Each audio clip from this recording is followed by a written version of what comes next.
ಇನ್ನು ಧನುರಾಶಿ, ಲಾಭದಾಯಕ ದಿನ. ಇವತ್ತಿನ ದಿವಸ ವಿಶೇಷವಾಗಿ ಲಾಭ ಆಗತಕ್ಕಂಥದ್ದು. ಮತ್ತು ಕುಟುಂಬದಲ್ಲಿ ಸ್ವಲ್ಪ ವಿರೋಧಗಳು ಬರತಕ್ಕಂಥ ಸಾಧ್ಯತೆ. ತಂದೆ ಹೇಳಿದ್ದು ಮಕ್ಕಳಿಗೆ ಆಗೋದಿಲ್ಲ, ಹೆಂಡತಿ ಹೇಳಿದ್ದು ಗಂಡನಿಗೆ ಬರೋದಿಲ್ಲ. ಈ ರೀತಿ ಒಂದು ಸಮಸ್ಯೆಗಳು ಇದು ಎಲ್ಲರ ಮನೆಯಲ್ಲೂ ಇರತಕ್ಕಂಥದ್ದು. ಯಾಕೆಂದರೆ ಈ ಸಮಸ್ಯೆ ಇಲ್ಲ ಮನೆ ಹೇಳುವಂಥದ್ದು ಯಾರೂ ಇಲ್ಲ.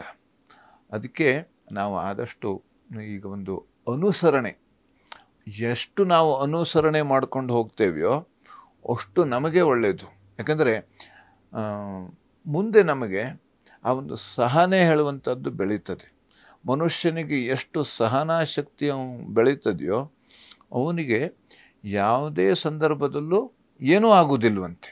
ಅಷ್ಟು ಅದಕ್ಕೆ ಯಾವ ರೀತಿ ಅಂದರೆ ಸಹನೆಯಲ್ಲಿ ಯಾವ ರೀತಿ ಇರಬೇಕು, ಸಹನೆಯಲ್ಲಿ ಯಾವ ರೀತಿ ಇರಬೇಕು? ಕ್ಷಮಯಾ ಧರಿತ್ರಿ, ಭೂಮಿ ಯಾವ ರೀತಿ, ನಾವು ಏನು ಮಾಡಿದ್ರೂ ಭೂಮಿ ಏನೂ ಮಾಡೋದಿಲ್ಲ.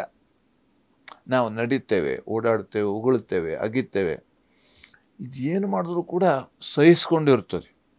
ಆ ರೀತಿಯಲ್ಲಿ ಇರಬೇಕಂತೆ. ಆ ರೀತಿಯಲ್ಲಿ ಇದ್ದರೆ ಅವಾಗ ಯಾರ ಮನೆಯಲ್ಲೂ ಏನೂ ಸಮಸ್ಯೆ ಇಲ್ವಂತೆ, ಯಾವ ಸಮಸ್ಯೆನೂ ಇಲ್ಲ. ಯಾರು ಆಸ್ಪತ್ರೆಗೆ ಹೋಗುವಂತಹ ಸಮಸ್ಯೆಗಳು ಇರೋದಿಲ್ವಂತೆ. ಆಸ್ಪತ್ರೆ, ಈಗ ನಮಗೆ ಯಾವುದೋ ಒಂದು ಸಮಸ್ಯೆ ಆದಾಗ ನಾವು ಆಸ್ಪತ್ರೆಗೆ ಹೋಗ್ತೇವೆ. ಅದು ಹೇಗಾಗ್ತದೆ? ಅದು ನಮ್ಮ ಮಾನಸಿಕ ಒತ್ತಡದಿಂದಲೇ, ಮನಸ್ಸಿನ ಕಿರಿಕಿರಿ ಮನಸ್ತಾಪದಿಂದಲೇ ನಮಗೆ ಆರೋಗ್ಯ ವ್ಯತ್ಯಾಸ ಆಗತಕ್ಕಂಥದ್ದು. ಹಾಗಾಗಿ ಇವತ್ತಿನ ದಿವಸ ವೃತ್ತಿಯಲ್ಲಿ ಸ್ವಲ್ಪ ಶತ್ರುಗಳಿಂದ ಸಮಸ್ಯೆ ಬರತಕ್ಕಂಥದ್ದು, ಬುದ್ಧಿಯ ಬಲ ಕುಸಿಯತಕ್ಕಂಥದ್ದು. ಅಂದರೆ ನಮಗೆ ಏನು ಮಾಡಬೇಕು ಆಲೋಚನೆ ಸೂಚಿಸೋದಿಲ್ಲ. ಅದು ಯಾವಾಗ? ಬೇಜಾರಾದಾಗ, ಮನಸ್ಸಿನಲ್ಲಿ ಬೇಜಾರಾದಾಗ.